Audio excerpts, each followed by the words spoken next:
Padre Celestial, gracias una vez más porque Tú nos tienes aquí con el propósito de alabarte, agradecerte, pero también con el propósito de conocerte. Así que a esta hora, al abrir tu palabra, que tu Espíritu Santo dé la sabiduría necesaria para que podamos verte y conocerte, escucharte, saber que tú nos amas y tienes siempre algo mejor para nuestras vidas.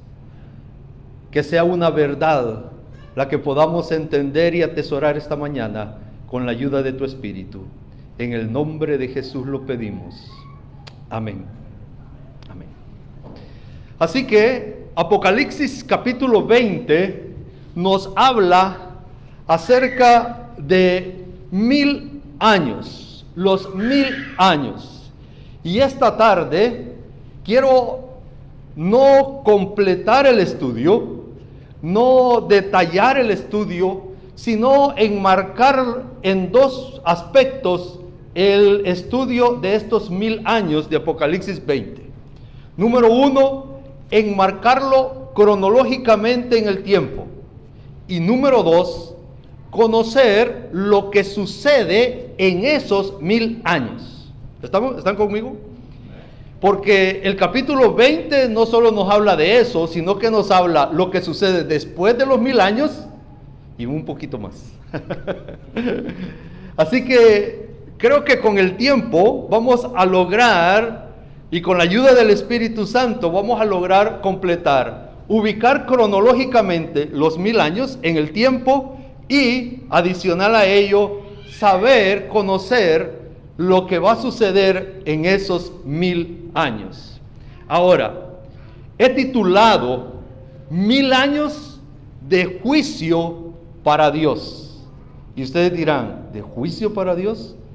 No pueden retirarse y tienen que completar el tema, porque al final diré por qué 1000 años de juicio para Dios. ¿Me acompañan? Quiero poner, bueno, mi hermano me va a ayudar allá en la parte de atrás. Quiero poner este pensamiento para iniciar el tema. El que Dios revele el futuro. El que Dios revele la profecía. El que Dios revele Apocalipsis. No es, ¿estamos claros? No es para causar temor. No es para que tengamos miedo. No es para que lo obedezcamos por miedo. ¿Están conmigo? Si no, no puedo pasar. El que Dios nos revele el futuro no tiene como propósito que nosotros tengamos miedo, sino Él muestra su amor dándonos a conocer el futuro para prevenirnos y mostrarnos el camino que debemos seguir para gozar de su bien y amor. ¿Están conmigo? No lo perdamos de vista. Cuando Dios nos muestra el futuro, es para decirnos que nos ama y que Él quiere prevenir nuestras vidas y que tú y yo no fracasemos, sino que nos mantengamos en el camino correcto y obtendremos el bien y el amor de Él. Que por cierto el Salmo 23 nos dice que el bien, su misericordia y su amor nos siguen, nos persiguen. Y gloria a Dios, porque así es nuestro Dios. Así que estamos para partir capítulo 20 de Apocalipsis. Número 1 lo vamos a poner cronológicamente. Así que ponemos el primer esquema. ¿De qué nos habla Apocalipsis 20? Esto es importante. ¿De qué nos habla Apocalipsis 20? Si nosotros leemos Apocalipsis 19, Apocalipsis 19 nos ha contado, nos ha narrado que la bestia y el falso profeta fueron destruidos y fueron lanzados al lago de fuego. Si ustedes no me creen, pueden ir a su casa, abren su Biblia, leen el capítulo 19 de Apocalipsis y van a encontrar eso. En el capítulo 19 nosotros encontramos, por cierto, el tiempo, ¿cómo estamos con el tiempo? 2:26. En Apocalipsis 19 nosotros encontramos que la bestia y el falso profeta han sido destruidos, han sido lanzados al lago de fuego. Pero también los impíos, con la venida de Jesús, ellos murieron. Y por cierto, ellos piden morir, porque le dicen a las peñas, recuerdan eso, ¿verdad? Lo han leído. Si no, los invito a que lo lean, que ellos le piden a las peñas que los cubran de la presencia gloriosa de Jesús. Y entonces son muertos, y están muertos después de que Jesús ha venido por segunda vez a la tierra. Allí termina el capítulo 19. Y se hace una pregunta. Ustedes y yo sabemos que, si bien es cierto, la bestia y el falso profeta tienen su culpabilidad, pero el principal culpable, ¿quién es? Satanás. Y entonces nos hacemos la pregunta, allá en el capítulo 19, la bestia, el falso profeta, los impíos han muerto. ¿Y Satanás? ¿Qué pasa con Satanás? Eso es lo que contesta el capítulo 20 de Apocalipsis. Adicional a ello, si bien recordamos, los impíos han muerto a la venida de Jesús, pero el juicio no se ha terminado.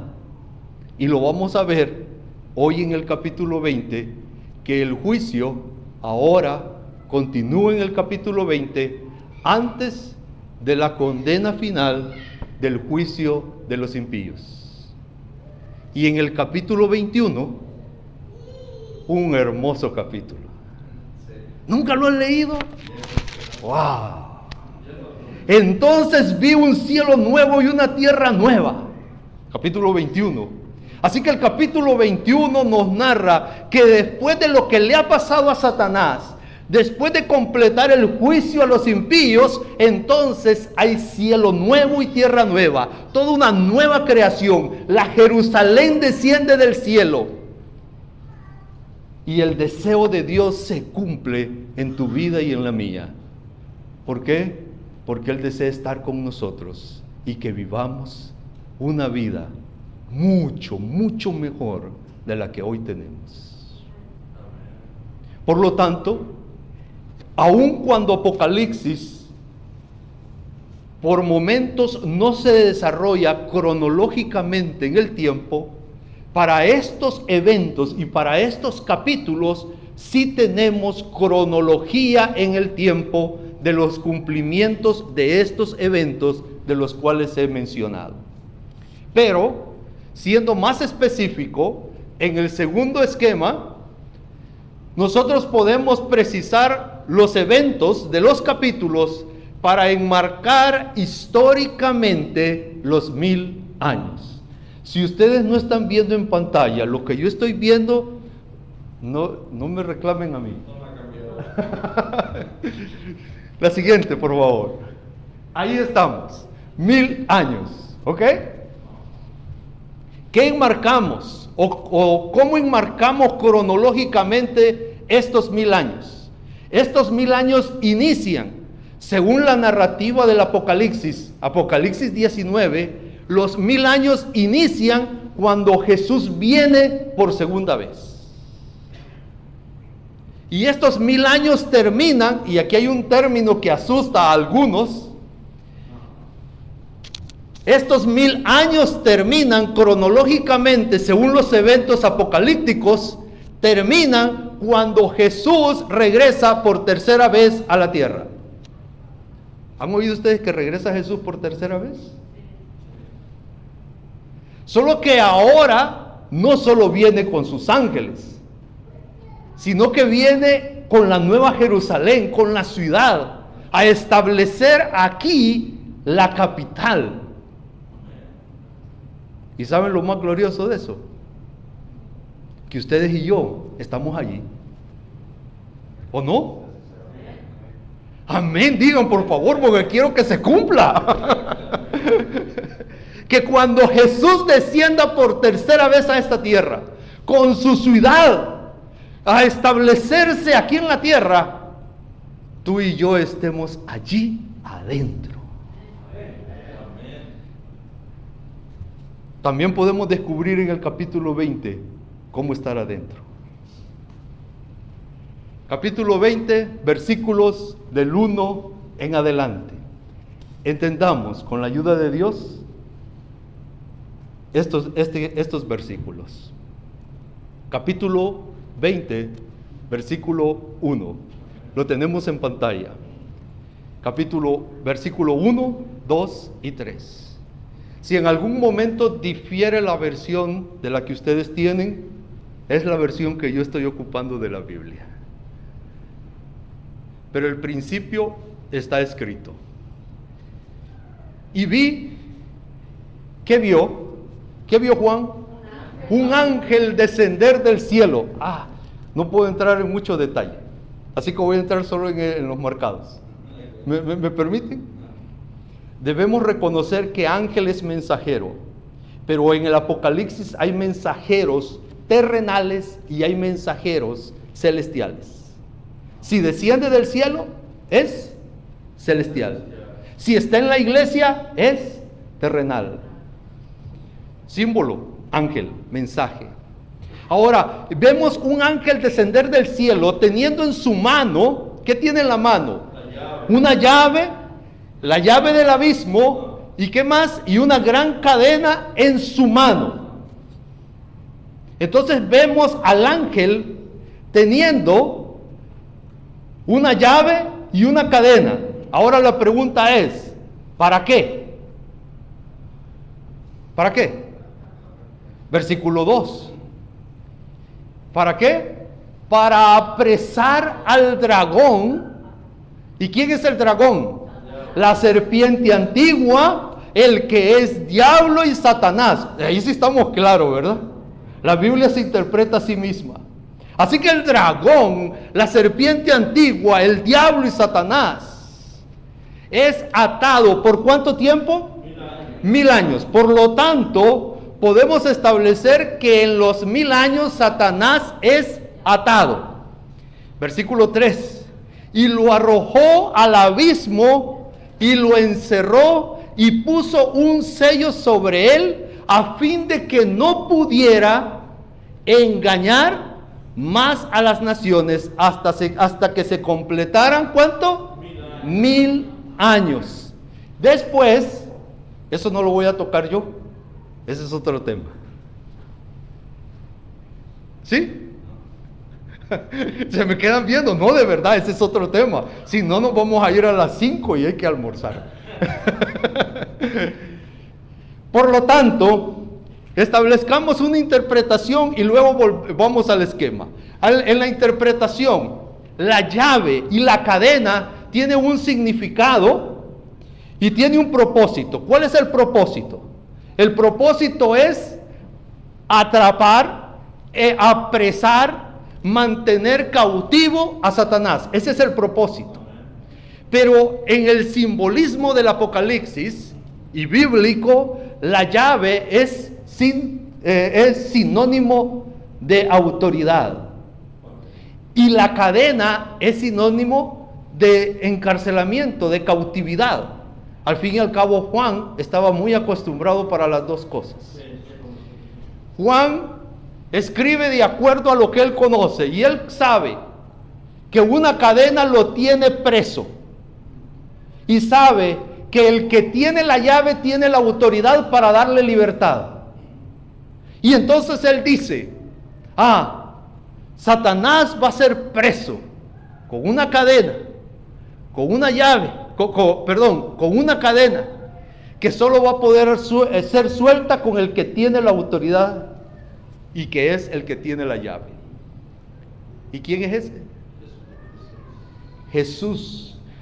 Es que por eso tenemos que estudiar todo el Apocalipsis, ya aquí ya estamos terminándolo. Y nosotros encontramos que el dueño de la llave en el Apocalipsis es Jesús. Ahora, ¿en qué consiste el que Satanás es preso? Consiste en que Satanás, o se dice que Satanás está atado. ¿Por qué? Versículo 3, porque no puede engañar. ¿Están conmigo? Entonces, no es una atadura, o no podemos hablar de una atadura física, pero sí podemos estar claros que Satanás se siente atrapado, se siente incapaz porque no puede engañar. Él es el padre de la mentira, así que solo mentira dice, no le crean, ¿ok? Aunque parezca verdad, no le crean. Él es mentiroso desde el principio.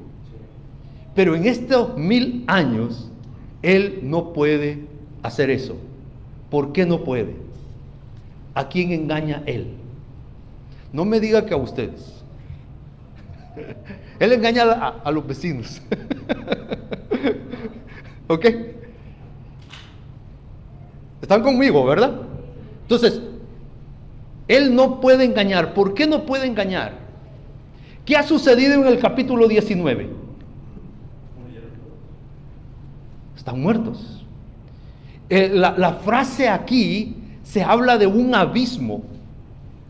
Es esa misma expresión que se utiliza en Génesis capítulo 1, cuando la tierra está desolada y vacía y hay un gran abismo.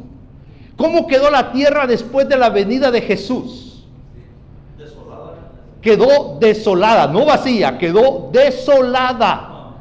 Quedó un caos, los edificios fueron destruidos, ¿verdad? Hubo una destrucción grande en la tierra y las personas están muertas. ¿A quién va a engañar Satanás? Por 1000 años. Por 1000 años. Vamos al esquema. Capítulo 20. ¿Qué pasa con Satanás?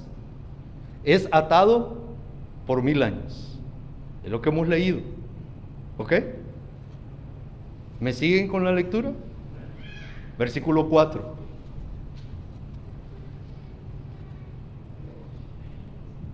Y vi los tronos. ¿Sí? Así, la hora. Y vi los tronos. Y se sentaron sobre ellos. Y el juicio fue dado. ¿A quién fue dado el juicio? ¿A quién fue dado el juicio? Miren, ¿a quién es dado el juicio? Y yo vi las almas de los decapitados por causa del testimonio de Jesús y por causa de la palabra de Dios, y los que no adoraron a la bestia ni a su imagen y no recibieron la marca sobre sus frentes y sobre sus manos, y volvieron a la vida y reinaron con Cristo por 1000 años. ¿Están conmigo? Por lo tanto, el juicio es dado ¿a quiénes? A los salvos. A los que se fueron con Jesús les es dado la oportunidad de juicio. Y en los 1000 años, entonces nosotros tenemos, Satanás es atado y los justos y los salvos están haciendo un juicio. ¿Sí? ¿Estamos bien hasta allí? Para poder seguir. La pregunta es, ¿a quién juzga los justos?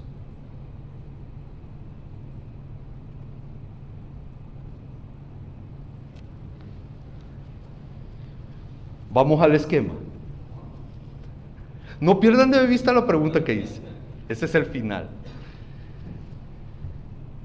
El esquema dice entonces que en el capítulo 20 lo que nosotros encontramos es que Satanás es atado.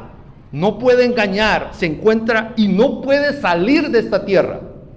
Perdón, eso se me quedaba. Por eso se queda aquí capturado en esta tierra.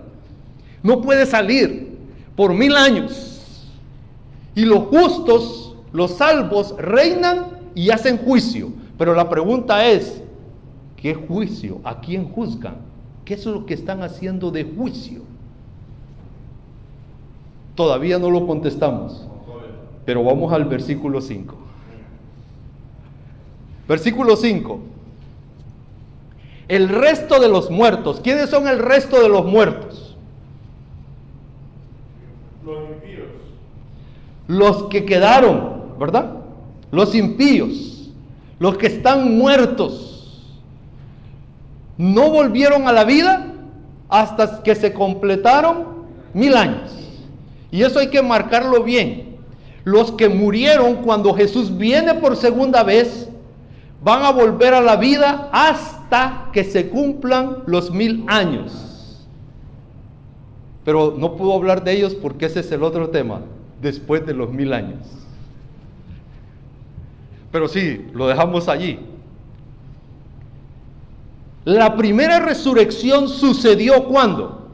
No con ellos, porque ya para ellos va a ser una segunda resurrección. La primera resurrección sucedió cuando Jesús vino. Y estos, los muertos que resucitaron, ¿a dónde están ahora? Están con Jesús en los cielos haciendo juicio.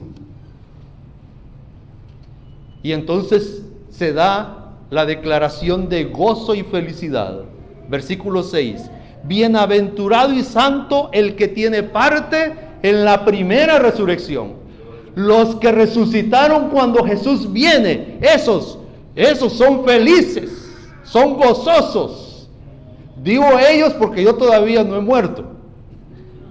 Pero si yo estuviera muerto y resucito allí, yo sería feliz, gozoso, bienaventurado.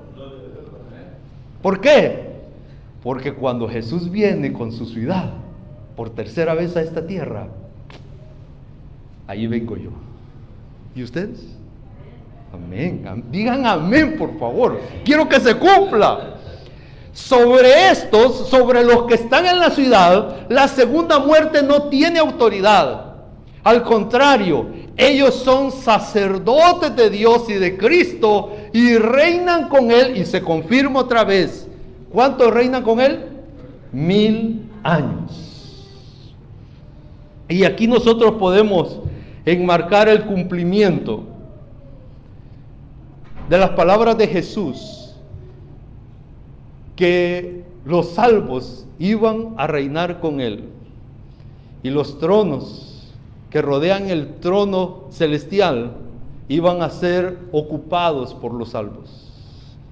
Pero eso es porque ya leímos anteriormente los otros capítulos de Apocalipsis. Pero por lo tanto, nuestro esquema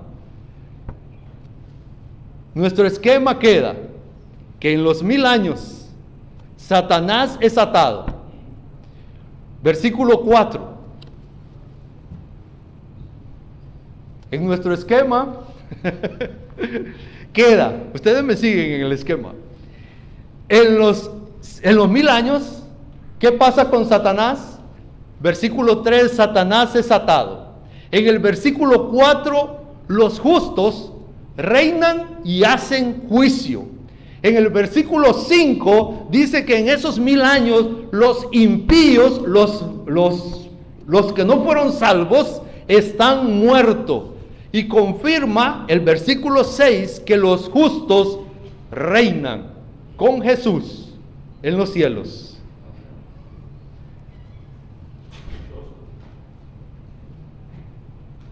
¿Estamos claros lo que pasa en los 1000 años? ¿Puedo terminar el tema? Sí.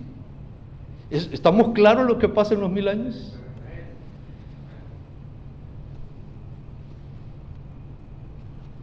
Si nosotros vamos al siguiente esquema, para los que están tomando fotos o para los que quieren que les comparta, Ahí está lo que sucede después de los 1000 años. En el siguiente. Ahí están los versículos de lo que sucede después de los 1000 años. Pero dije que iba a terminar el tema a tiempo. Así que si estamos claros qué sucede en los 1000 años, solo hay una pregunta más que contestar. ¿A quién juzgan? ¿A quién le hacen juicio? Los santos, los justos.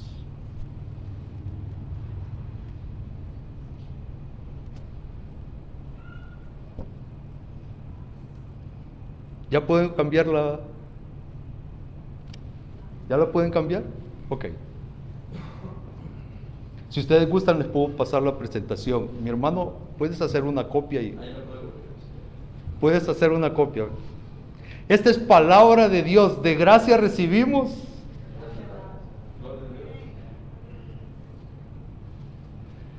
De acuerdo a Apocalipsis 24, a los justos se le da el juicio. ¿Ok? Estamos ahí. Jesús prometió a sus discípulos que cuando Él se siente en el trono de su gloria, Mateo 19, 24, sobre 12 tronos se van a sentar los justos para juzgar, ¿qué? Las 12 tribus de Israel. Pablo escribe a los cristianos de Corintio que en un día los santos han de juzgar al mundo.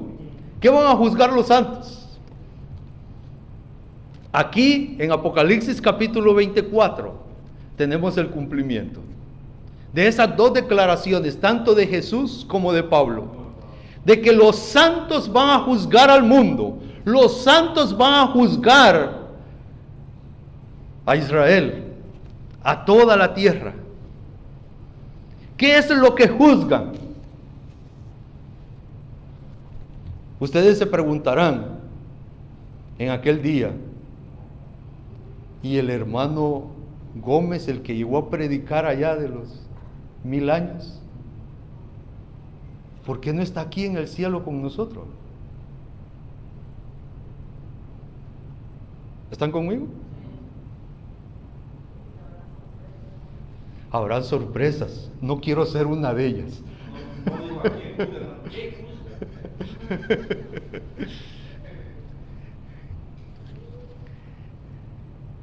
Y entonces van a los registros. Hoy ya no digo libros, hoy digo registros. Porque la tecnología en el cielo es mejor que la nuestra. Demos por seguro.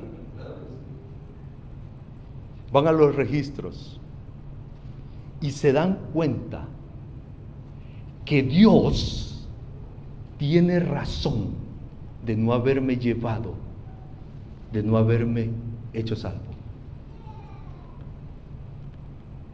¿Me entendieron eso? Los santos miran los registros y se dan cuenta que Dios tenía suficientes razones para que aun cuando yo estuviese predicando aquí, no obtuviera el premio que Él ha ofrecido. Y más delicado aún, porque cuando nosotros vemos ese juicio, ¿a quién se le está haciendo el juicio? A los actos de Dios. Los santos revisan los registros de los salvos y revisan los registros de los perdidos, de los que fueron salvos y de los que no fueron salvos. Y al revisar los registros, ellos están levantando una declaración a favor de los actos de Dios. Ellos confirman para su eterna satisfacción cuando la lámina. Ellos confirman para su eterna satisfacción cuán ferviente y paciente fue el cuidado de Dios con los pecadores perdidos. Ellos percibirán con cuánto descuido y obstinación los pecadores desecharon y rechazaron el amor de Dios. En otras palabras, ellos van a ver en el registro cómo Dios, todo lo que Dios hizo, todo lo que Jesús hizo, todo lo que el Espíritu Santo hizo, todo lo que los ángeles han hecho bajo la dirección de Dios para tu vida y para la mía, para que seamos salvos. Y al darse cuenta, van a declarar que Dios es justo, bueno, misericordioso y amor. Y esa sentencia marca el final para los perdidos y marca el final para ti y para mí. Tú y yo que aceptamos el amor de Dios, tú y yo que aceptamos el llamado de Dios, gozaremos de esos registros que muestran cuán grande y eterno es el amor de Dios para ti y para mí. Si vamos a Apocalipsis 18:4, donde iniciamos con la lectura de esta mañana, nosotros encontramos una vez más el amor de Dios mostrado para ti y para mí. 18:4 dice que entonces oí otra voz del cielo que decía: ustedes son mi pueblo.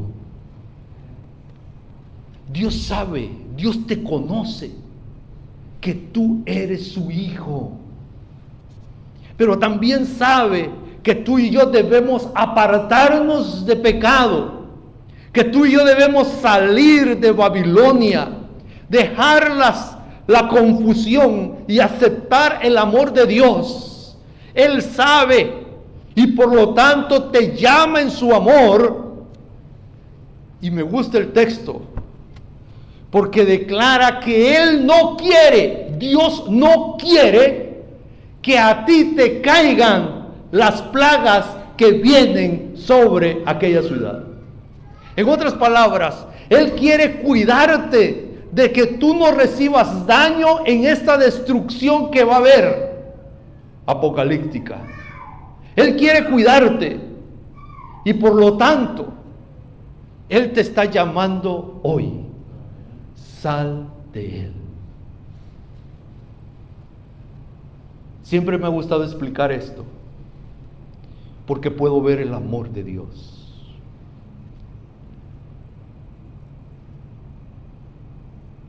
¿Qué se va a destruir en el día final? Pregunto, ¿qué se va a destruir en el día final? ¿Qué es lo que se va a destruir de raíz? ¿Qué? El pecado, no el pecador. Dios ama al pecador. Jesús vino a morir por nosotros los pecadores.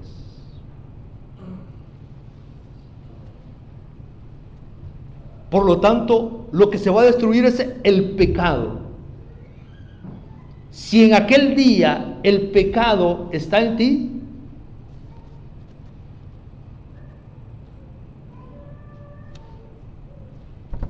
¿qué va a pasar? Por eso Dios dice: hijo mío, yo quiero lo mejor para ti. Está el día designado que el pecado va a ser destruido. No quiero que estés allí, porque Dios no quiere la destrucción del hombre. Dios quiere la salvación y lo mejor para ti y para mí. Y por eso este versículo 4 del capítulo 18 de Apocalipsis muestra grandemente el deseo de Dios para tu vida y para la mía. Pero ese es el deseo de Dios. Tú y yo debemos tomar la decisión. Y esta tarde te tengo que llamar a eso. Esta tarde te tengo que pedir, porque así lo hace Jesús, pedir que aceptemos el llamado.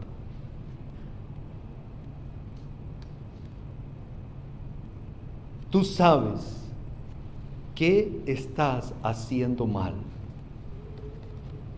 Yo sé qué estoy haciendo mal. Y también sé, como a mí me cuesta, sé que a ti también te cuesta apartarte de eso que estás haciendo mal. Pero Dios nos llama, y nos llama con poder, porque nos da su Espíritu Santo para que venzamos, para vencer. Por lo tanto, esta tarde te tengo que invitar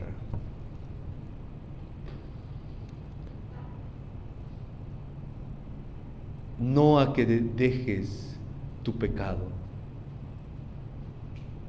porque no podemos.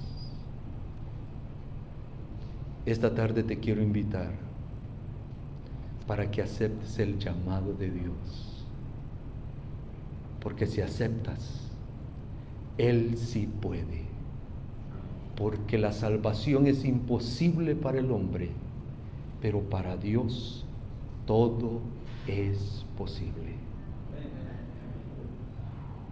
Creo que de más sería hacerte la pregunta: ¿quieres ser salvo?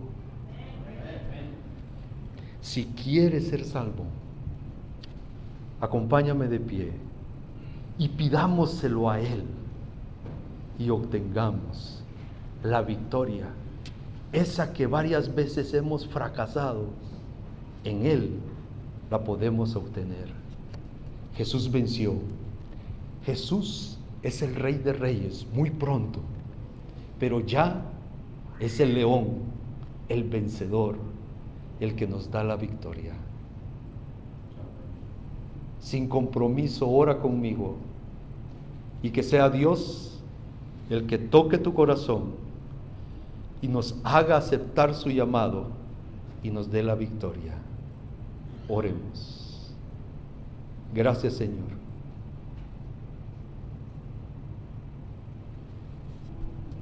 Porque a pesar de que no podemos, a pesar de que todavía nos falta mucho y el tiempo es corto, tú sigues insistiendo en nuestra vida. Y esta tarde, no solo con mis hermanos, sino que conmigo mismo, este tema ha sido una vez llamándonos más, una vez más llamándonos, porque tú no quieres el mal ni la destrucción nuestra. Tú deseas nuestra salvación, nuestro bien. Tú deseas que reinemos contigo eternamente. Pedirte que hagas posible ese deseo a través de tu Espíritu Santo en nuestra vida. Que nos hagas vencedores del mal, que nos hagas vencedores para apartarnos de Babilonia, para apartarnos del mal y no ser partícipes de lo que han de sufrir, sino por el contrario, gozar y disfrutar tu bendición y salvación. Perdónanos. Perdónanos porque te rechazamos. Perdónanos porque creemos que nosotros podemos vencer. Pero haznos entender que la victoria está en ti. Y que solo orando, platicando contigo, estando contigo, es que podemos vencer. Que hagamos posible desde hoy el estar contigo y gozar contigo desde hoy y por la eternidad. Gracias, porque tú nos amas. En el nombre de Jesús. Amén y amén.